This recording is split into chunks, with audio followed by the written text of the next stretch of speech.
सरजमी राजस्थान के युवाओं को मेरा नमस्कार। मैं अविनाश कुमार अभिप्रेरणा ऑनलाइन क्लासेज में आप सभी का स्वागत करता हूं।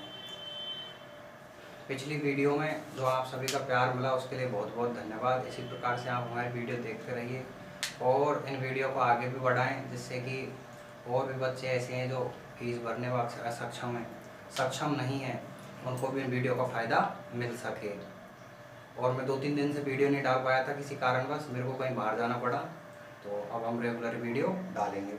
तो देखो, हमने मारवाड़ से संबंधित जो नृत्य थे वो पढ़ लिए थे। अब हमको पढ़ने हैं शेखावाटी के नृत्य। कहाँ के नृत्य पढ़ने हैं?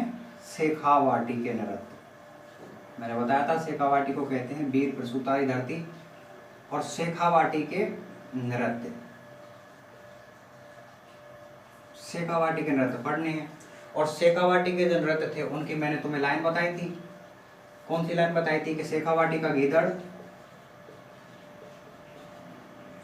शेखावाटी का गीदड़ चंग लेकर कच्ची घोड़ी बन गया। शेखावाटी का गीदड़ चंग लेकर कच्ची घोड़ी बन गया। शेखावाटी का गीदड़ चंग लेकर कच्ची घोड़ी बन गया। गीदड़, चंग या ढप, लेकर या ल्यूहर और कच्ची घोड़ी, ये 4 नृत्य किए जाते हैं शेखावाटी में। गीदड़, चंग या ढप, लेकर या ल्यूहर और कच्ची घोड़ी, ये 4 नृत्य किए जाते हैं। तो देखो, अब हम पढ़ते हैं इसमें गीदड़ नृत्य।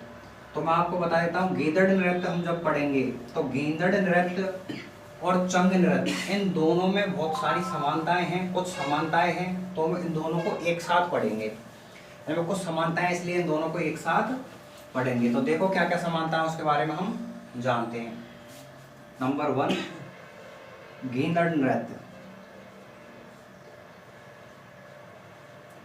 इधर है चंग या ढप नृत्य।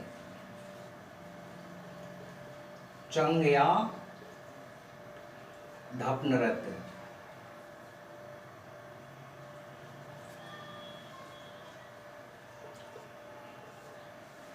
ये नृत्य जो हैं चंग या ढप नृत्य, ये दोनों के दोनों ही नृत्य केवल पुरुषों के द्वारा किए जाते हैं। किसके द्वारा किए जाते हैं? केवल पुरुषों के द्वारा। वैसे मैंने आपको वहां भी बताया था कि शेखावाटी के सारे नृत्य केवल पुरुषों के द्वारा किए जाते हैं। तो गीदड़ और चंग नृत्य केवल पुरुषों के द्वारा किए जाते हैं, केवल पुरुषों के द्वारा किए जाते हैं। दोनों के दोनों नृत्य पुरुषों के द्वारा किए जाते हैं। और ये दोनों के दोनों जो नृत्य हैं ये गांव के चौक में किए जाते हैं, गांव के चौक में। और मैंने आपको बताया था गांव के चौक को कहते हैं ग्वाड़। गांव के चौक को क्या कहते हैं राजस्थानी शब्दावली में? ग्वाड़। देखो 3 शब्द हैं ये, एक तो है ग्वाड़, एक है ग्वाड़ी और एक है ग्वाड़ा। गांव के चौक को तो कहते हैं ग्वाड़, गांव के चौक को कहते हैं ग्वाड़। घर का जो आंगन होता है, घर का चौक होता है, उसे कहते हैं ग्वाड़ी। और जहां पर हम पशु बांधते हैं, उस पशु बांधने की जगह को कहते हैं क्या? ग्वाड़ा। इस प्रकार से 3 शब्द हैं, इनमें आपको कंफ्यूजन नहीं होना है कि ग्वाड़, ग्वाड़ी और ग्वाड़ा। ग्वाड़ कहते हैं गांव के चौक को, ग्वाड़ी कहते हैं घर के चौक को, और ग्वाड़ा कहते हैं पशु, जहां पर पशु बांधे जाते हैं। तो ये ग्वाड़ में किया जाता है। और ये दोनों के दोनों ही जो नृत्य हैं, ये दोनों के दोनों ही नृत्य किए जाते हैं होली के अवसर पर। होली के अवसर पर ये दोनों के दोनों ही नृत्य होली के अवसर पर किए जाते हैं। और आपको पता है होली है, होली मनाई जाती है अपने फाल्गुन को, फाल्गुन पूर्णिमा को। फाल्गुन मास की जो पूर्णिमा होती है इस दिन मनाई जाती है होली मनाई जाती है।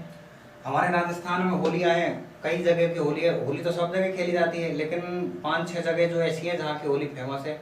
जब मैं आपको त्यौहार पढ़ाऊंगा तो इसके बारे में बताऊंगा। फिलहाल तो आप ये पढ़िए, होली के अवसर पर गीदड़ या चंग ये दोनों ही नृत्य किए जाते हैं होली के अवसर पर। ये तो इनकी समानताएं थी, 3 समानताएं, कि केवल पुरुषों के द्वारा किए जाते हैं, गाँव के चौक में किए जाते हैं, होली के अवसर पर किए जाते हैं। और होली कब मनाई जाती है? फाल्गुन की पूर्णिमा को। अब ये जो नृत्य है गीदड़ नृत्य, ये गीदड़ नृत्य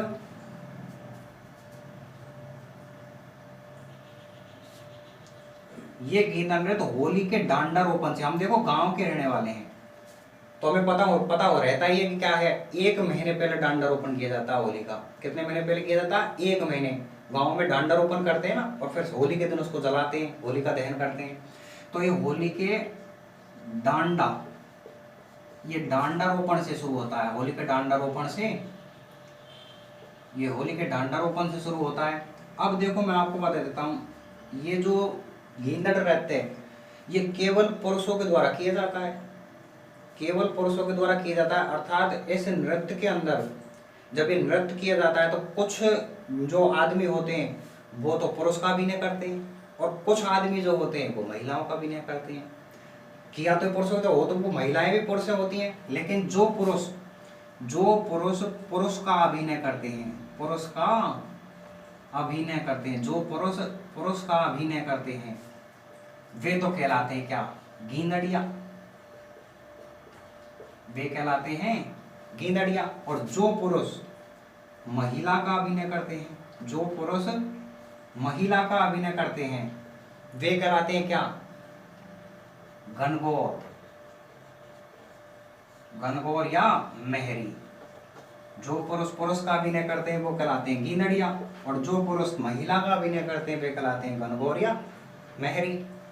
इधर ये चंग या ढप नृत्य जो है ये किया जाता है होली के दूसरे दिन, होली के दूसरे दिन। और आप खूब जानते हो होली के दूसरे दिन क्या मनाई जाती है? धूलेंडी। तो धूलेंडी के दिन किया जाता है, अर्थात होली के दूसरे दिन किया जाता है कौन सा नृत्य? चंग या ढप नृत्य। जब ये चंग नृत्य जब किया जाता है तो इस चंग नृत्य में 8-10 लोग जो होते हैं, 8-10 लोग, तो एक वाद्य यंत्र होता है, उस वाद्य यंत्र को बजाते हैं, और उस वाद्य यंत्र का नाम है चंगन, उसका नाम है चंग वाद्य यंत्र। इसके बारे में पूरी चर्चा जब हम वाद्य यंत्र पढ़ेंगे तो करेंगे। 8-10 लोग चंग वाद्य यंत्र बजाते हैं, और बाकी के जो लोग हैं, बाकी के लोग ढपली, ढोलक आदि बजाते हैं। बाकी के लोग ढपली, ढोलक आदि बजाते हैं। तो देखो एक बार देखिए इन दोनों में समानता है। गींदड़ नृत्य, चंग नृत्य शेखावाटी के नृत्य हैं, केवल पुरुषों के द्वारा किए जाते हैं दोनों ही नृत्य। गांव के चौक में किए जाते हैं, गांव के चौक को कहते हैं ग्वाड़, और होली के अवसर पर किए जाते हैं, और होली मनाई जाती है फागुन की पूर्णिमा को। गींदड़ नृत्य होली के डांडा रोपण से शुरू होता है, और जो पुरुष का अभिनय करते, केवल पुरुषों के द्वारा किया जा रहा है ना, तो जो पुरुष का अभिनय करते हैं वे तो कहलाते हैं गींदड़िया, और जो पुरुष महिला का अभिनय करते हैं वो कहलाते हैं गणगौर या मेहरी। और ये चंग या ढप जो नृत्य है ये होली के दूसरे दिन शुरू होता है, अर्थात धूलेंडी के दिन शुरू होता है। और इसको में जो ये जब नृत्य किया जाता है तो इसमें 8-10 लोग वो चंग वाद्य यंत्र को बजाते हैं, और बाकी के लोग ढपली या ढोलक को बजाते हुए इस नृत्य को संपन्न करते हैं। ठीक है, आप इसका स्क्रीनशॉट लीजिए।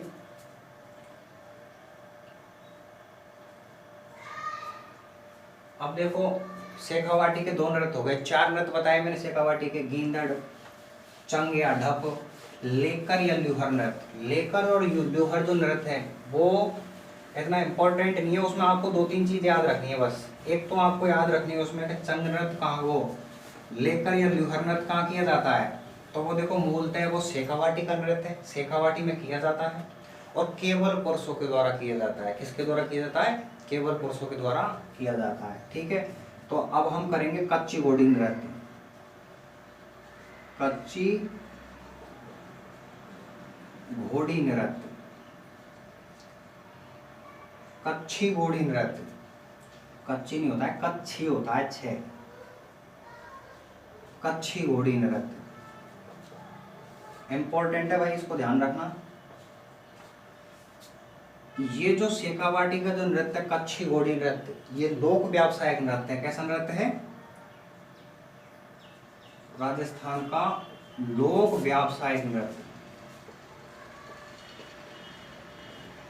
लोक व्यावसायिक नृत्य। और जहां लोक व्यवसाय की बात आ जाए, कैसा नृत्य है राजस्थान का? ये राजस्थान का लोक व्यावसायिक नृत्य। और जब व्यावसायिक की बात आ जाए तो आप एक बात गांठ बांध लेना कि जहाँ व्यवसाय की बात हो गई, व्यवसाय अर्थात पैसे कमाने की दृष्टि से किया जाता है ये नृत्य, और जहाँ पैसे कमाने की दृष्टि से जो कार्य किया जाता है, मतलब वो फिक्स नहीं है उसका, ऐसा नहीं है कि किसी तो एक दिन फिक्स हो उस दिन किया जाता है।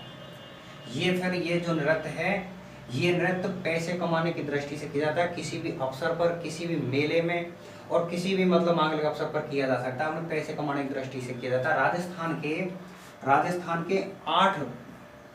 के 8 नृत्य हैं, कैसे लोक व्यावसायिक नृत्य, राजस्थान के 8 लोक व्यावसायिक नृत्य हैं। लिख देता हूं मैं एक बार, लोक व्यावसायिक नृत्य, राजस्थान के 8 लोक व्यावसायिक नृत्य हैं। और इन 8 लोक नृत्यों को याद करने के लिए एक लाइन चलती है, और वो लाइन है तेरह काकच भवधाक जमाई, 13 काकच भवधाक जमाई। ये लाइन है हमारी, 13 काकच भवधाक जमाई। तो देखो 13, इस 13 से तो बन गया 13 ताली नृत्य, 13 ताली नृत्य, इसके बारे में चर्चा करेंगे। इस का से बन गया कालबेलिया नृत्य, कालबेलिया नृत्य, इस का से बन गया कालबेलिया नृत्य। और इस कैसे बनेंगे 2 नृत्य, कितने नृत्य बनेंगे 2, एक तो कच्छी घोड़ी नृत्य जिसके बारे में हम चर्चा कर रहे हैं, और एक नृत्य जो है इस कैसे बनेगा कठपुतली नृत्य, एक है कठपुतली नृत्य। और इस चैसे भी 2 नृत्य हैं, और एक तो है चरी और एक है चक्री, इस भव से बन गया भवाई, और इस धा से बन गया धाकड़,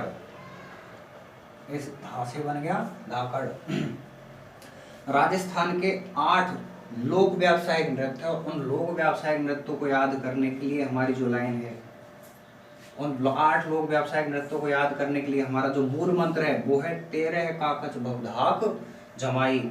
13 से बना 13 ताली, का से बना कालबेलिया, और एक कैसे 2 नृत्य बन गए कच्छी घोड़ी और कठपुतली नृत्य, और चै से बन गया चरी और चक्री नृत्य, भव से बन गया भवाई, और धाक से बन गया धाकड़ नृत्य, और जमाई इसमें क्या है साइलेंट है, 13 काकच भवधाक जमाई। ठीक है, इसकी भी एक बार आप स्क्रीनशॉट ले लो।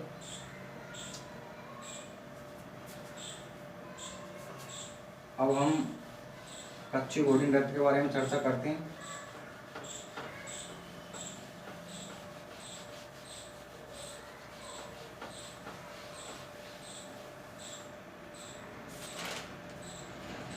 ये कच्छी घोड़ी नृत्य राजस्थान का लोक व्यावसायिक नृत्य है। ये केवल पुरुषों के द्वारा किया जाता है। केवल कब किया जाता है? पुरुषों के द्वारा। कच्छी घोड़ी नृत्य केवल पुरुषों के द्वारा किया जाता है। और ये कच्छी घोड़ी नृत्य जब किया जाता है, जो नृत्य करते हैं उनके द्वारा एक वाद्य यंत्र बजाया जाता है। कैसा वाद्य यंत्र बजाया? एक वाद्य यंत्र बजाया जाता है, और वो वाद्य यंत्र झांझ नामक वाद्य यंत्र बजाया जाता है। ये वाद्य यंत्र झांझ वाद्य यंत्र बजाया जाता है। अब देखो इम्पोर्टेंट जो बात है इसमें, इम्पोर्टेंट और एक प्रश्न पूछा जाता है बार बार इस कच्छी घोड़ी नृत्य, जो प्रश्न पूछा जाता है वो प्रश्न है कि इसमें 4-4 के पैटर्न बनाने की, 4-4 के पैटर्न बनाने की कला पाई जाती है। कि प्रश्न पूछा जाता है कि किस नृत्य में 4-4 के पैटर्न बनाने की कला पाई जाती है। तो पैटर्न बनाने की कला किसमें पाई जाती है? कच्छी घोड़ी नृत्य में। अब देखो आप यहाँ समझिए, होता क्या है कि इस प्रकार से ये घोड़ी है, ये रही घोड़ी साहब, ये इसकी पहुंच है, ऐसी घोड़ी है हमारी। तो अब इस घोड़ी को क्या होता है कि बांस की बनाई जाती है, ये बांस की घोड़ी बनाई जाती है और उसको कपड़े वपड़े पहना के उसको सजा दिया जाता है साहब। और सजाने के बाद में इसमें एक आदमी, इस घोड़ी को इस प्रकार से बनाया जाता है कि इसमें एक आदमी भी अंदर से प्रवेश करता है यहाँ से। ये साहब ये आदमी रहा,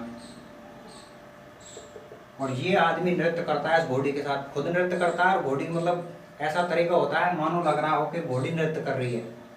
और जब ये घोड़ी के में प्रवेश करता है तो इसके चारों तरफ ऐसे चार चार की दिशा में ऐसे घोड़ी की तरफ मुंह करके, किधर मुंह करके, घोड़ी की तरफ मुंह करके इसके चारों तरफ आदमी खड़े हो जाते हैं जिनको नृत्य करना होता है, जिनको नृत्य करना होता है। चार तो इधर हो गए, चार इधर हो गए, अब चार इधर हो गए और चार इधर हो गए। इस प्रकार से आदमी खड़े हो जाते हैं। अब देखो साहब, तुम्हारे दिमाग में एक सवाल आ रहा होगा, बोला कि साहब 4 और 4 8 और 4 12 और 4 16 और इस 14 एक 17 आदमी, तो बोला 17 ही आदमी इसमें भाग लेते हैं क्या? नहीं भाई साहब, इसमें और लोग भी भाग ले सकते हैं। तो देखो, अगर उन और लोगों को इसके अंदर भाग लेना, माना चलो 5 आदमी और भाग लेना चाहते हैं इसके अंदर, तो 4 आदमी इसके पीछे खड़े होंगे इस प्रकार, और घोड़ी की तरफ मुंह करके ही खड़े होंगे। अब तो 4 से हो गए, 5 इधर खड़ा हो जाएगा, ज्यादा है तो फिर ऐसे पीछे खड़े होते चल जाएंगे। इस प्रकार से ये इनके पीछे खड़े जाते हैं। तो ये क्या है, 4-4 के पैटर्न बनाने की कला पाई जाती है। तो देखो, जब ये नृत्य किया जाता है, जब ये नृत्य शुरू होता है, तो 4-4 के पैटर्न में जो आदमी खड़े हैं, तो ये आदमी क्या करते हैं कि जैसे ये घोड़ी नृत्य करती है तो एकदम से घोड़ी की तरफ अंदर जाते हैं और एकदम से बाहर आते हैं, एकदम से अंदर जाते हैं, एकदम से बाहर आते हैं। जैसे मानो ऐसा प्रतीत होता है जैसे कमल का फूल बंद हो रहा है और कमल का फूल खिल रहा है, बंद हो रहा है और खिल रहा है। तो इसमें ये प्रश्न भी होता है कमल के फूल, आप स्क्रीनशॉट ले लो।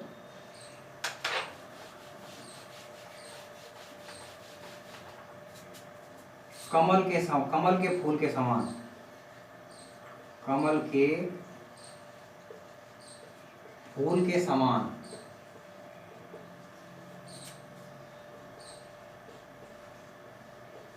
खिलने व बंद होने वाला नृत्य, बंद होने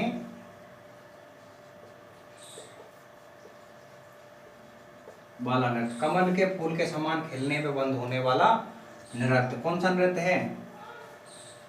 कच्छी घोड़ी नृत्य। क्योंकि ये जो आदमी होते हैं 4-4 के पैटर्न में खड़े होते हैं, ये एकदम से अंदर जाते हैं और एकदम से बाहर आते हैं, तो ऐसा लगता है मानो क्या है कि कमल का फूल खिल रहा है और बंद हो रहा है। ये नृत्य जब किया जाता है तो इस नृत्य को करते समय गीत गाए जाते हैं, कुछ गीत गाए जाते हैं। एक तो गाया जाता है रसाला, एक गाया जाता है रंगमारिया, रंगमारिया, रसाला, रंगमारिया। एक गाया जाता है बींद, एक गाया जाता है बींद, और एक नृत्य गाया जाता है लश्करिया।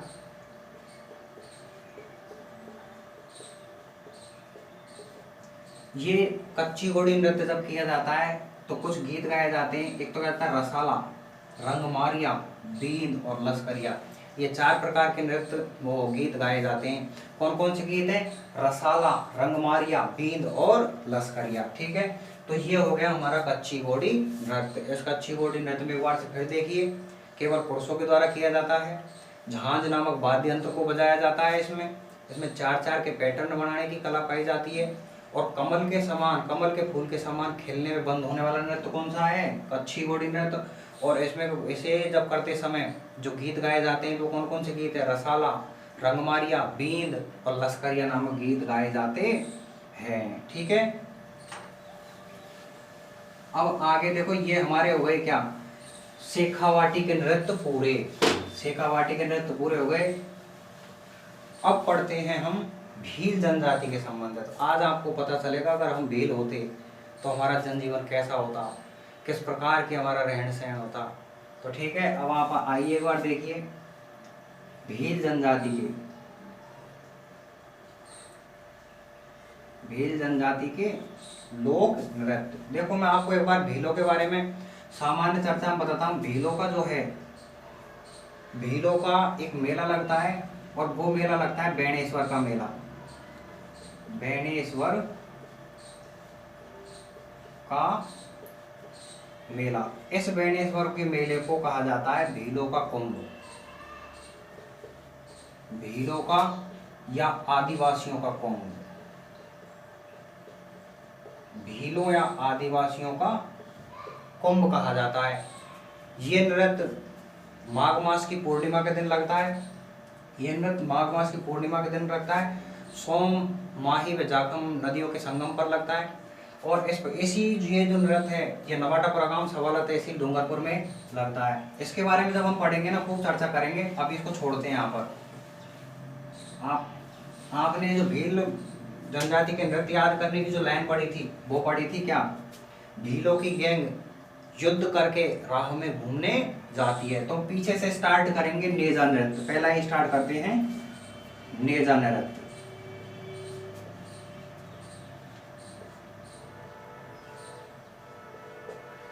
नेजा नृत्य, ये नेजा नृत्य है, ये एक खेल नृत्य है।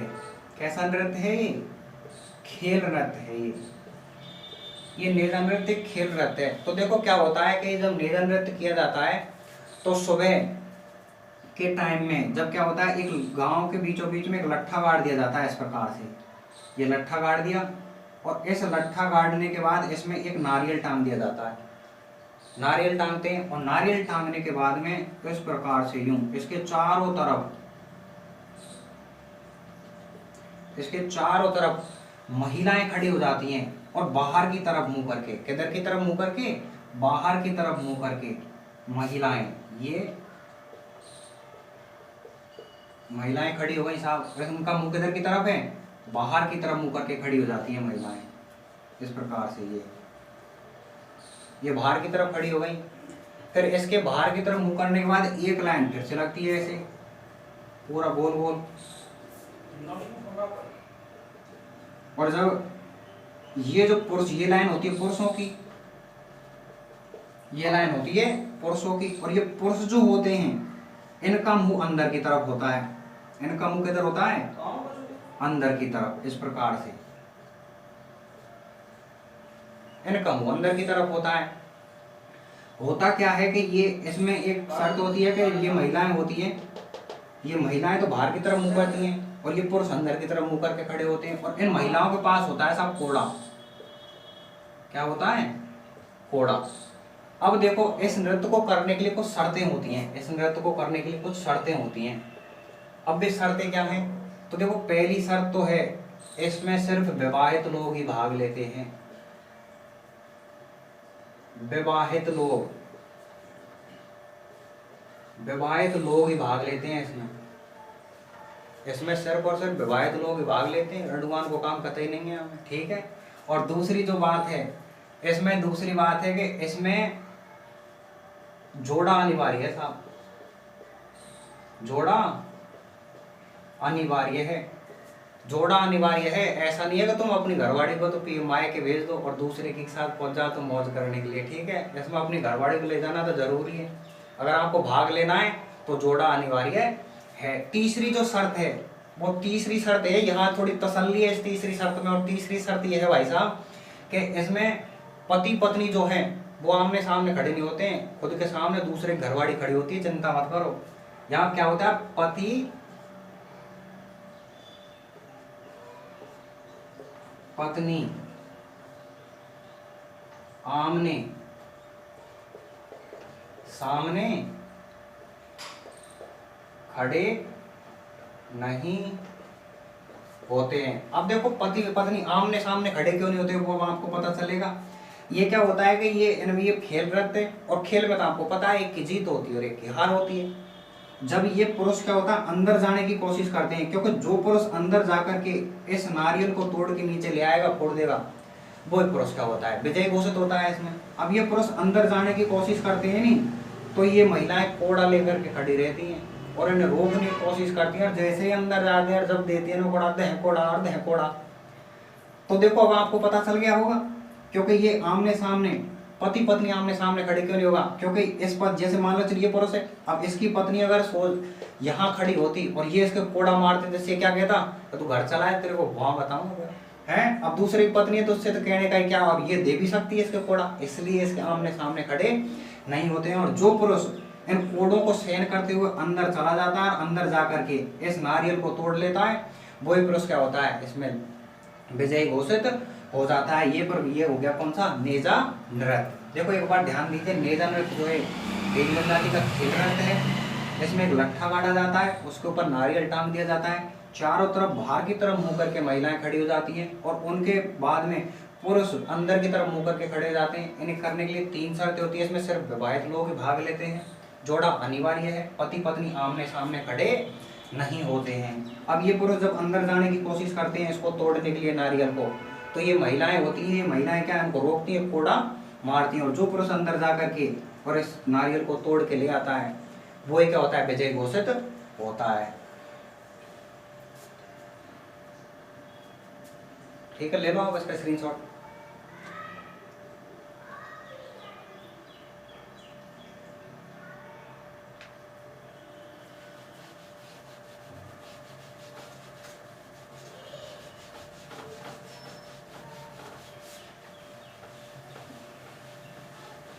आप दूसरा नृत्य पढ़ेंगे, देखो पीछे से पढ़ रहे हो मेरे को, मैंने लास्ट में बताया था नेजा नृत्य आपको।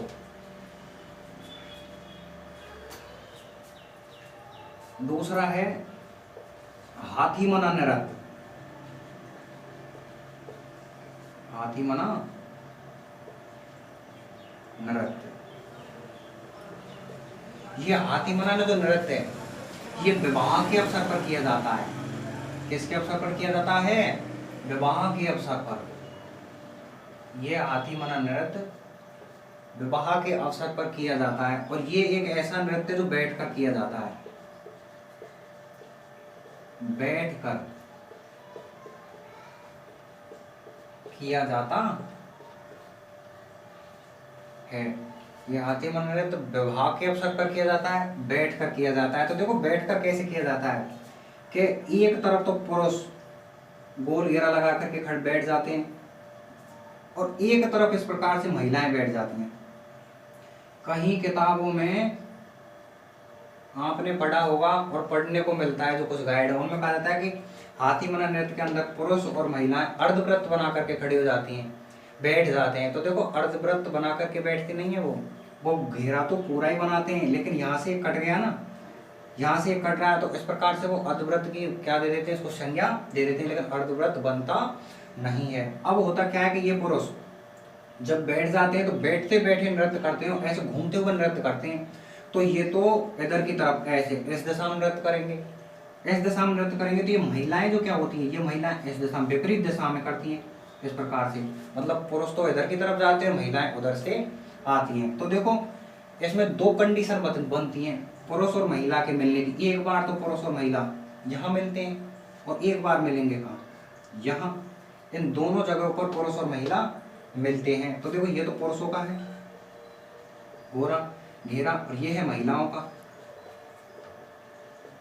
ये महिलाओं का घेरा है।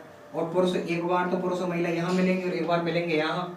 और जब ये महिला इस पुरुष से यहाँ मिलती है किसी पुरुष से, तो वो महिला उस पुरुष को देती है मिठाई, एक मिठाई का टुकड़ा देती है। क्या देती है, मिठाई का टुकड़ा। और इससे कहती है कि खा मत जाइए, ठीक है, क्या कहती है, खा मत जाना। और ऐसे ये जब यहाँ इसको मिठाई दे देती है तो फिर उसके बाद में ये पुरुष जब यहाँ आ जाता है तो इस महिला को ये मिठाई यहाँ क्या कर देता है, वापस कर देता है। यहाँ करके मिठाई वापस कर देता है। ये मिठाई वापस कर दी साहब इसने, अब ये मिठाई यहाँ वापस कर दी। इस प्रकार से ये क्या है, ये 5-7 चक्कर लगाते हैं और उनको उन मिठाइयों के टुकड़ों को अलग अलग इकट्ठा कर लेते हैं। और फिर बाद में उन मिठाई के टुकड़ों को उस मिठाई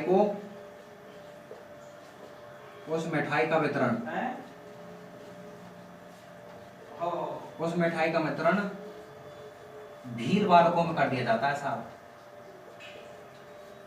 भील बालकों में कर दिया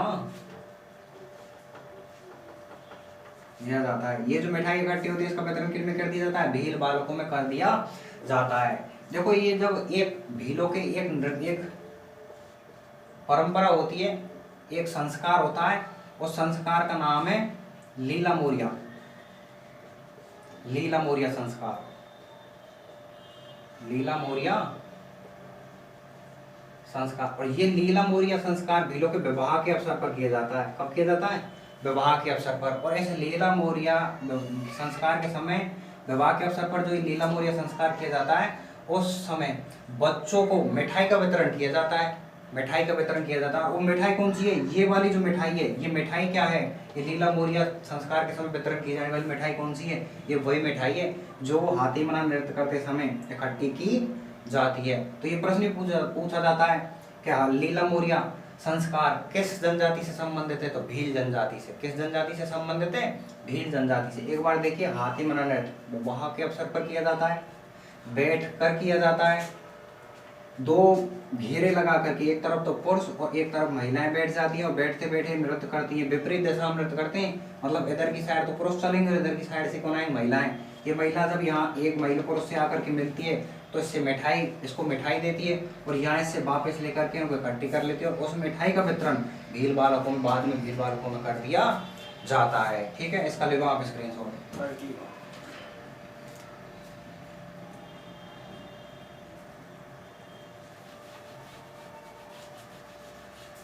जो मेन जो नृत्य हैं भील जनजाति से संबंधित, उनका हम अध्ययन कर रहे हैं। अब देखिए,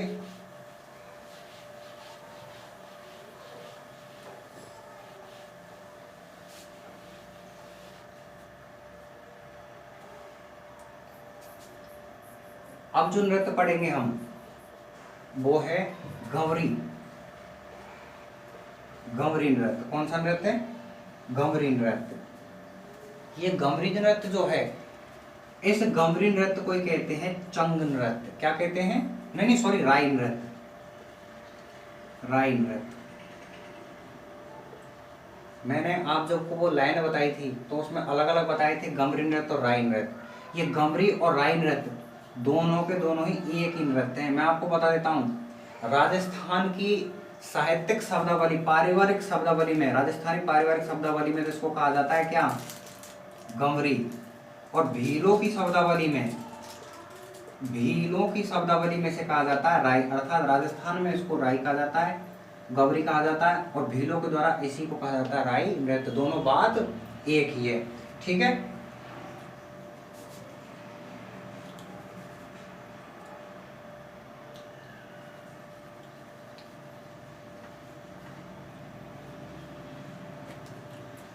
ये गंवरी या राई नृत्य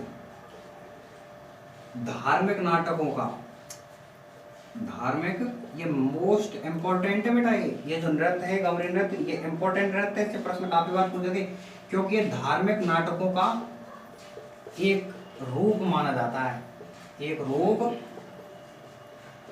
जाता है। देखो, धार्मिक नाटकों का एक रूप माना जाता है तो हम पढ़ते हैं लोक नाट्य। अर्थात ये गंवरी या राई नृत्य जो है, ये लोक नाट्यों में भी पढ़ा जाता है। ये लोक नृत्यों में तो पढ़ाया जा रहा है, लोक नाट्यों में भी पढ़ा जाता है।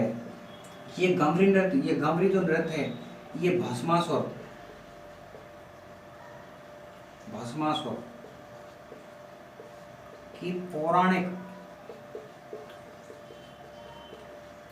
भस्मासुर की पौराणिक कथा पर आधारित है। भस्मासुर की पौराणिक कथा पर आधारित है। सुनी होगी आपने भस्मासुर की पौराणिक कथा। अगर आपने नहीं सुनी तो मैं आपको भस्मासुर की पौराणिक कथा सुनाता हूँ। प्राचीन समय में, त्रेता युग में, एक दैत्य हुआ था, एक राक्षस हुआ था भस्मासुर नाम का। वो राक्षस क्या था? उसने भगवान शिव की पूजा करी, उसने भयंकर तपस्या करी, घोर तपस्या। उसकी उस घोर तपस्या से भगवान शिव प्रसन्न हुए और प्रकट हुए और उन्होंने कहा, बोला मांगो जो तुम मांगना चाहते हो, मैं आपकी तपस्या से प्रसन्न हुआ।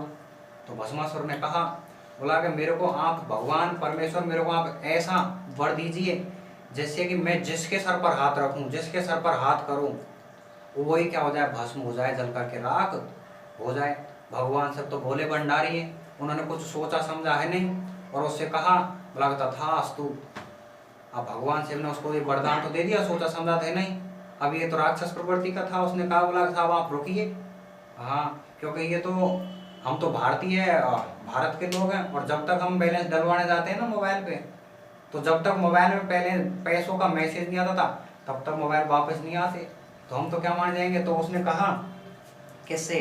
भगवान शिव से कहा उस भस्मासुर ने, बोला कि साहब मेरे को क्या पता कहाँ मेरे को वरदान दे दिया, ये आया है कि नहीं आया वरदान, अभी सक्सेसफुल हुआ है कि नहीं हुआ। तो उसने कहा, बोला कि हमारे जो वरदान है वो तो 4G से भी तेज चलते हैं, तू क्या बावड़ा हो रहा है? अच्छा हाँ कि नहीं साहब मेरे को तो प्रमाण चाहिए।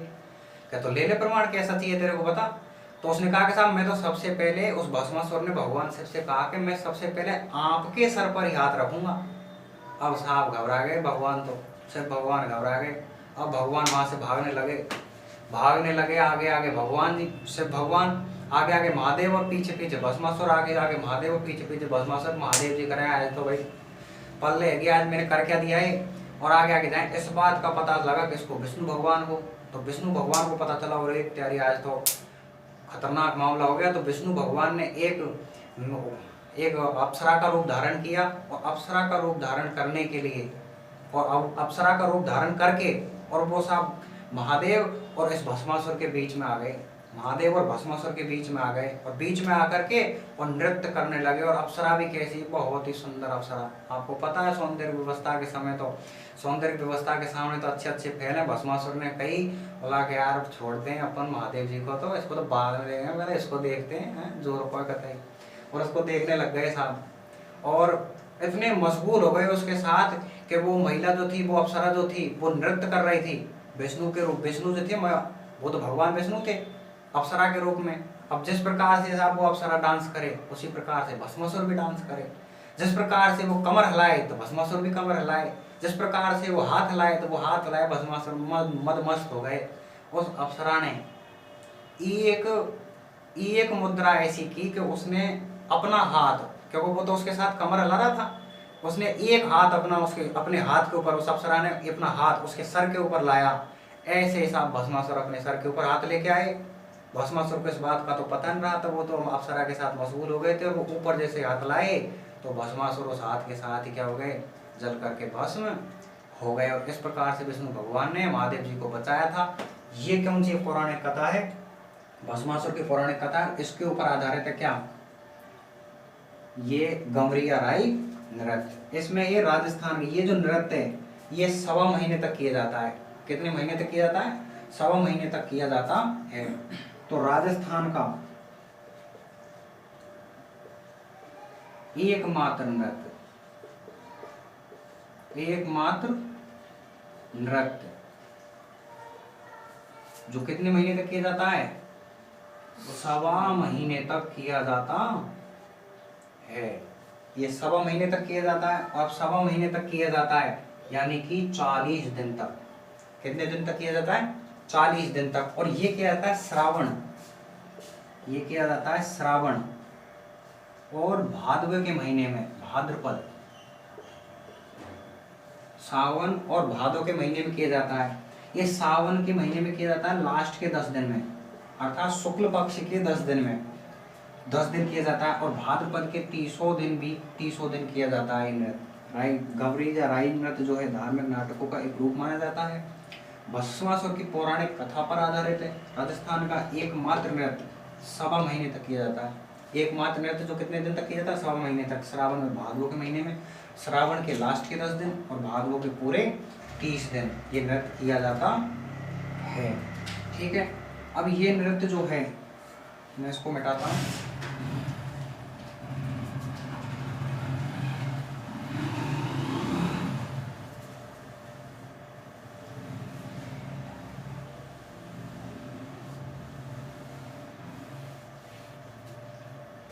ये गवरी और राई नृत्य जो है ये केवल पुरुषों के द्वारा किया जाता है भैया, केवल पुरुषों के द्वारा किया जाता है।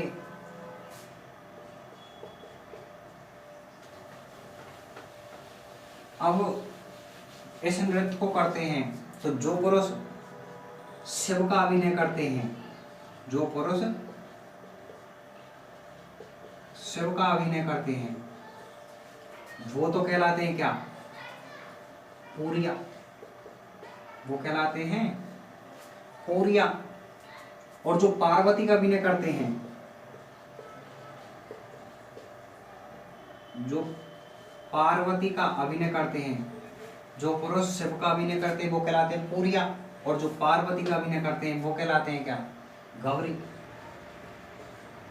वे कहलाते हैं गंवरी। और जो भस्मासुर का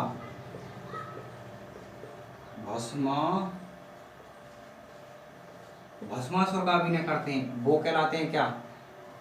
बताइए, आप बताइए, मैं 10 सेकंड के लिए रोकता हूँ। अगर आपने लोक नृत्य कर पढ़े हैं, भगवान शिव का अभिनय करते हैं वो तो कहलाते हैं पूरी। आप पार्वती का अभिनय करते हैं वो कहलाते हैं गौरी। और भस्मासुर का अभिनय करते हैं वो क्या कहलाते हैं? वो कहलाते हैं कुड़कुड़िया।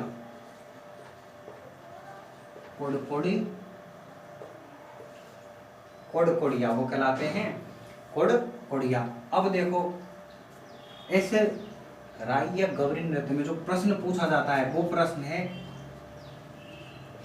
एकी एकी, बेकी बेकी, एकी एकी, बेकी बेकी और झामरिया झपटा। झामरिया झपटा, एकी एकी, बेकी बेकी और झामरिया झपटा। इनका संबंध किस नृत्य से है? इनका संबंध किससे है? तो इनका संबंध जो है वो किससे है? गौरिया गाई नृत्य से है इनका संबंध। ये एकी एकी आंदोलन, जब ये नृत्य, जब गौरी या गाई नृत्य इस पूरिया के, अकेले पूरिया के द्वारा किया जाता है जब तो कहलाता है एकी एकी। और जब ये गौरी या गाई नृत्य जो है ये पूरिया इस गौरी के साथ करता है, ये दोनों मिलकर के करते हैं तो जब कहलाता है बेकी बेकी। और जब ये पूरिया इस गौरी के साथ नृत्य करता है और इसके साथ में बीच में कुछ लूस खसोट करता है, इसके झपटे वपटे मार लेता है, इस प्रकार से बदमाशी करता है तो उसको कहते हैं क्या? झामरिया झपटा। अकेला करता है तो एकी एकी, पूरिया अकेला करेगा तो एकी एकी, अगर गौरी के साथ करेगा तो बेकी बेकी, और इसके साथ कुछ बदमाशी देगा, झपटा झपटी कर लेगा, छीना छीनी कर लेगा तो करेगा झामरिया झपटा, झामरिया झपटा। तो इन तीनों ही, ये तीन एकी बेकी, बेकी बेकी और झामरिया झपटा का संबंध किससे है?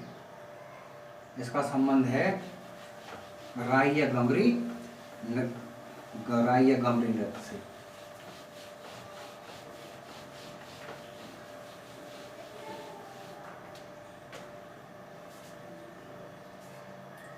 एक नृत्य इसमें द्विचक्री नृत्य,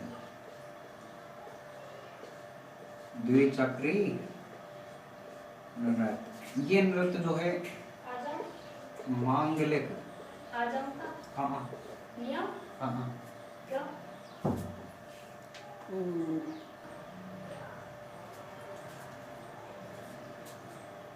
ये द्विचक्री नृत्य मांगलिक अवसर पर किया जाता है। कब किया जाता है?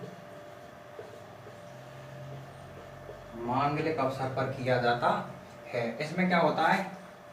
द्विचक्री नृत्य, क्योंकि देखो द्वि का अर्थ होता है दो और चक्री का अर्थ होता है चक्कर, और इस चक्कर का अर्थ होता है घेरों से। यहाँ पर दो घेरे इस प्रकार से बनाकर खड़े हो जाते हैं पुरुष और महिलाएं। एक तरफ तो पुरुष और एक तरफ खड़ी हो गई कौन? महिलाएं। इधर तो हो गए पुरुष और इधर हो गई महिलाएं। एक साइड तो पुरुष खड़े हो गए, एक साइड महिलाएं खड़ी हो गई। तो इस नृत्य को क्या है? मांगलिक अवसर पर किया जाता है और दो चक्कर बना करके खड़े जाते हैं पुरुष और महिलाएं। और जब ये नृत्य किया जाता है, ये नृत्य कौन सा है? द्विचक्री नृत्य। इस नृत्य में बस इतना ही है, ठीक है। इन वीडियो को लाइक करें, शेयर करें, सब्सक्राइब करें और आगे से आगे मतलब इनको पहुंचाएं और इनको घर बैठ करके देखते रहें। तब तक के लिए जय हिंद, जय भारत।